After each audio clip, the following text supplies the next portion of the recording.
खाली आत्मसम्मान होता है, खाली आत्मसम्मान होता है। माथा पर टोकरी लेकर के जाएंगे नौकरी करने के लिए, तो मन होगा तो 2 रुपया जो है हमारा श्रम हमको देगा, अब मन होगा तो हमको गाली देगा।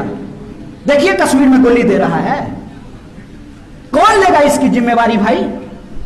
इलाज कराने के लिए बाहर जाएं, पढ़ने के लिए बाहर जाएं, रोजगार के लिए बाहर जाएं, और वोट देने के लिए आप, वोट लेने के लिए आप हमारे घर में आइएगा। बोलिए इनको झाड़ू मार करके भगाना चाहिए नहीं भगाना चाहिए? यह सवाल है। इसीलिए मैं बिहार के नौजवानों से खास करके यह अपील करना चाहता हूं कि बिना मतलब के किसी दुविधा में मत रहिए। आमने सामने की लड़ाई छिड़ चुकी है। एक तरफ वो लोग हैं जिन्होंने आजादी के आंदोलन के दौरान अंग्रेजों के साथ चाय पे चर्चा की थी, एक तरफ हम हैं कि हमारे पुरखों ने इस देश की आजादी के लिए अपनी जान गंवाई है। मैं बिहार के तमाम वो लोग जिनको बिहारी होने पे गर्व महसूस होता है, बिहार के वो तमाम नौजवान जिनको लगता है कि बिहार का मुस्तकबिल बदलना चाहिए, जब हम जाएं तो लोग सम्मान के साथ कहे कि अरे आइए आइए, आप तो बुद्ध की ज्ञान भूमि से आए हैं, अरे आइए आइए आप तो चाणक्य की भूमि से आए हैं, अरे आइए आइए सामाजिक न्याय के बड़े पुरोधा जगदेव प्रसाद और कर्पूरी ठाकुर की भूमि से आए हैं, अरे आइए आइए आप तो दशरथ मांझी की धरती से आए हैं, अरे आइए आइए आपके यहां तो 1942 के भारत छोड़ो आंदोलन में अंग्रेजों को दांतों तले उंगलियां चबानी पड़ी थी, आप उस क्रांतिकारी धरती से आए हैं। हम नहीं चाहते हैं कि हमारे श्रम के बदले हमको गाली और गोली मिले, कि बिहार की धरती ज्ञान की धरती है। भगवान महात्मा बुद्ध को यहीं पे ज्ञान मिला है। बिहार की धरती तपस्या की भूमि है, तप की भूमि है। चाणक्य भी यहां पैदा हुए, और आप पावापुरी जाकर के देख लीजिए, जैन मुनियों की तपस्या की ये भूमि मानी जाती है।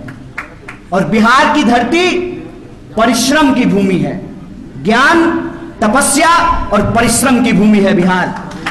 और जब मैं परिश्रम की बात करता हूं तो आप दशरथ मांझी का नाम याद रखिएगा। एक हथौड़ी और छेनी लेकर के उस इंसान ने पहाड़ काट करके रास्ता बना दिया। यह बिहारी होने का मतलब होता है। बिहार वो भूमि है। मैं अपने गुजरात के दोस्तों को कहना चाहता हूं कि आपके यहां पोरबंदर में मोहनदास करमचंद गांधी पैदा हुए थे, लेकिन वो गांधी जब बिहार की इस ज्ञान, तपस्या और परिश्रम की भूमि पे आए तो हमने उनको महात्मा बना दिया। ये बिहार की भूमि है, ये बिहार की भूमि है कि आप कोई दौर उठा करके देख लीजिए, इतिहास का कोई दौर उठा करके देख लीजिए, बिहार के बिना इस देश का इतिहास पूरा नहीं होता है। खुशी की बात है, थोड़ी अफसोस की भी एक बात है।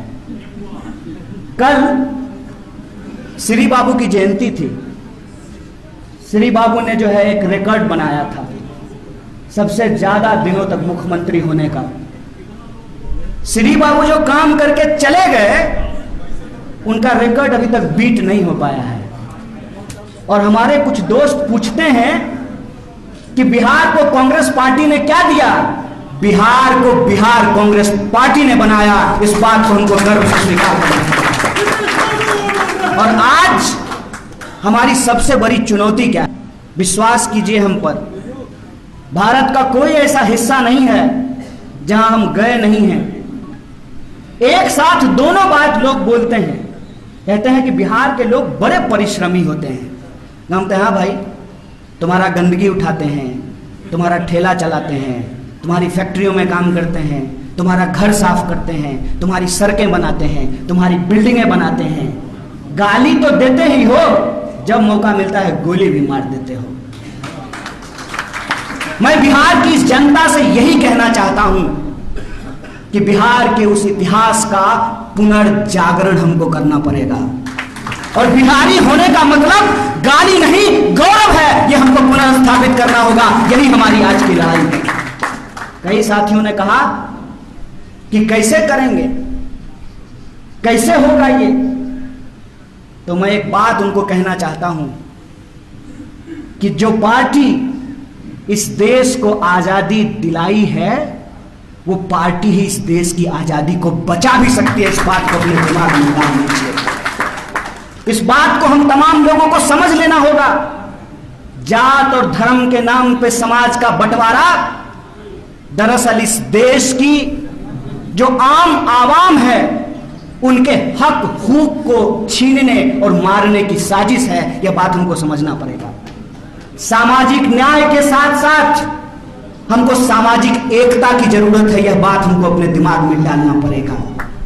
और बिहार में रहने वाले 12 करोड़ से ज्यादा लोग, चाहे वो तिलक लगाते हो या टोपी पहनते हो, चाहे वो मंदिर जाते हो या मस्जिद जाते हो, चाहे वो खेत में काम करते हो या फैक्ट्रियों में काम करते हो, चाहे वो बिहार में रहते हो या बिहार के बाहर रहते हो, वो तमाम जो बिहार के लोग हैं, उनके रोजी रोटी, कपड़ा, मकान, शिक्षा, स्वास्थ्य, सड़क, बिजली, पानी और आत्मसम्मान की लड़ाई कांग्रेस पार्टी लड़ेगी। इसी संकल्प के साथ हम इस मंच पे आप तमाम लोगों के साथ इस परिवार में सम्मिलित हुए हैं।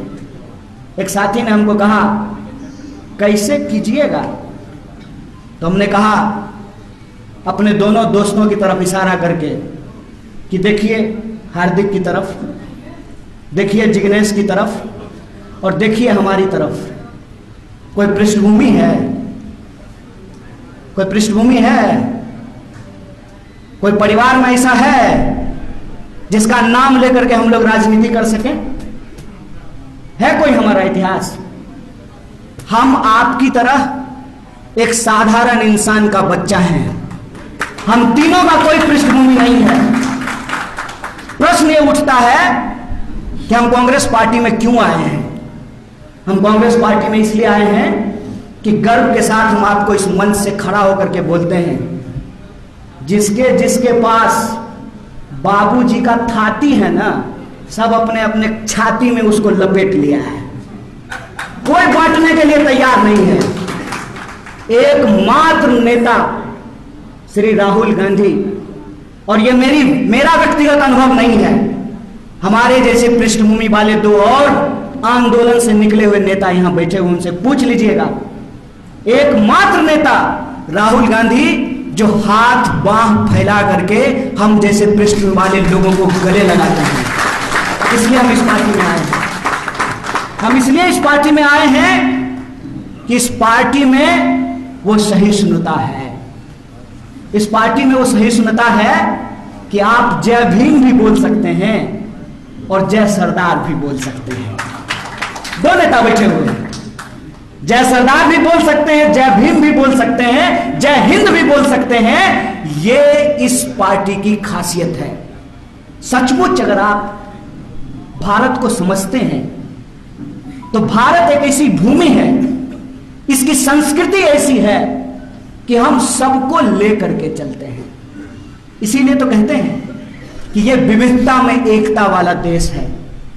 और उस विविधता को अपने आप में अगर कोई समेट करके चल सकता है, वो बगीचा, वो बगिया कोई है तो वो कांग्रेस पार्टी है, जहां हर रंग के फूल खिल सकते हैं। इस गुलदस्ते में हर रंग का फूल खिल सकता है। इसीलिए हमारी यह समझदारी है कि अगर इस देश में लोकतंत्र के प्रति आपकी चिंता है, अगर आपको सचमुच किसी मरते हुए इंसान को देखकर तड़प होता है, आपको सचमुच लगता है कि हमारा देश झूठों के हाथ में चला गया है, तो सदाकत का मतलब सच्चाई होता है। आइए हमारे साथ हाथ मिलाइए, कि वो वक्त है कि मिलकर के इसके खिलाफ लड़ा जाए। बिल्कुल साफ समझ है, कोई इफ बट नहीं है, कोई तू मैं नहीं है, बिल्कुल सीधी बात है। जो भाजपा से लड़ना चाहते हैं वो कांग्रेस पार्टी के साथ होंगे, और जो कौन सतली पुताव करना चाहते हैं वो यही गुनागणित करेंगे। राष्ट्र कवि दिनकर ने एक बात कही है, दो न्याय अगर तो आधा दो, उसमें भी यदि बाधा हो तो दे दो केवल 5 ग्राम, रखो अपनी धरती तमाम। हम पार्टी के तौर पर सिर्फ अपने हक की बात कर रहे हैं। देखिए पुरवा पछिया कुछ हो जाए, कुछ हो जाए, इतना तो मानते हैं ना कि कांग्रेस कभी भाजपा के साथ नहीं जाएगी। बोलिए, खुल के बोलिए, कुछ हो जाए। अरे हो सकता है 2-4 गो सिंधिया निकल जाए, क्या दिक्कत? क्या कांग्रेस पार्टी कभी भाजपा के पास जा सकती है? और एक इतिहास और बता देते हैं, सीना ठोक के बोलते हैं, कल से प्रवक्ता जवाब दे कि कांग्रेस पार्टी को छोड़ करके कौन ऐसी पार्टी है जिसने भाजपा के साथ गला नहीं मिलाया है? बोलिए, बोलिए, इस सवाल का जवाब दीजिए। और आखिरी बात बोल करके मैं आपकी बात खत्म करूंगा। किसी के लिए कुर्सी कुर्सी बड़ा खेला होगा, लेकिन मैं आज भी कहता हूं ये भारत है, बेईमान लोग यहां पे होंगे, लेकिन ये धरती आज भी त्याग, तपस्या और ईमानदारी से चल रही है। इस पे भरोसा रखिए। मैं आपको कहता हूं कि अपने लिए इस बात पे भरोसा रखिए, और इस बात के लिए भरोसा रखिए कि कोई भी चीज ऐसे नहीं मिलती है भाई साहब। ऐसे ही सबका वोट बराबर हो गया है। शकील भाई का वोट एक, चंदन भाई का वोट एक, राकेश भाई का वोट एक, कन्हैया का वोट एक, ऐसा ही वोट हो गया है। प्रतिमा जी का वोट एक, पूनम जी का वोट एक, ऐसा ही बराबर हो गया है। सोच के देखिएगा, समझ करके देखिएगा, ये साधारण चीज नहीं है। और आज वोटों को लोगों ने गुना गणित में फंसा दिया है। वोटों के गुना गणित से ऊपर उठ करके हमको बिहार के मुस्तकबिल के बारे में सोचना पड़ेगा। इसलिए आज हम इस धरती पर आए हैं, इसीलिए आज हम यहां जब सभा कर रहे हैं तो किसी के ऊपर हम अनावश्यक टिप्पणी नहीं करना चाहते हैं। जनता के अदालत में जनता के सवालों को लेकर सिर्फ चुनाव में नहीं, चुनाव से पहले भी और चुनाव के बाद भी उनके दुख दर्द में, उनकी न्याय, एकता और बराबरी की लड़ाई में जो शामिल होगा वही उसका नेतृत्व करेगा। ये बिहार की जनता को चुनना पड़ेगा। जो लोग चुनाव को समीकरण बना दिए हैं उनसे हम एक सवाल पूछना चाहते हैं। कोरोना का बीमारी जांच पूछ करके हो रहा था? नहीं नहीं नहीं नहीं, ये जो है पंडित जी का लड़का है, इसको को नहीं होते हैं। नहीं नहीं नहीं, ये तो जो है दलित है, इसको हो जाते हैं। जात पूछ करके कोरोना होता है।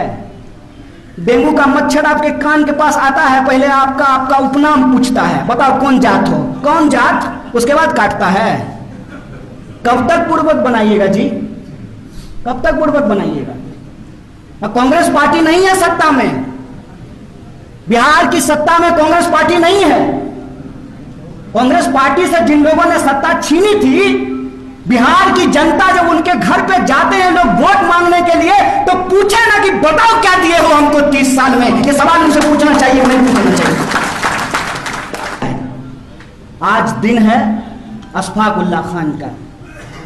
अशफाक और बिस्मिल की दोस्ती के बारे में आप सब लोगों ने शायद देखा होगा, आप लोगों ने उसको पढ़ा होगा कि उनकी दोनों की जब बातचीत होती है तो अशफाक कहते हैं राम प्रसाद बिस्मिल से, देखो दोस्त, तुम्हारे धर्म में पुनर्जन्म है, तो तुम तो जाओगे वहां और भगवान से कहोगे कि हमको दोबारा भारतीय बना करके भेज दीजिए, हमको ब्रिटिशर्स के दांत खट्टे करने हैं।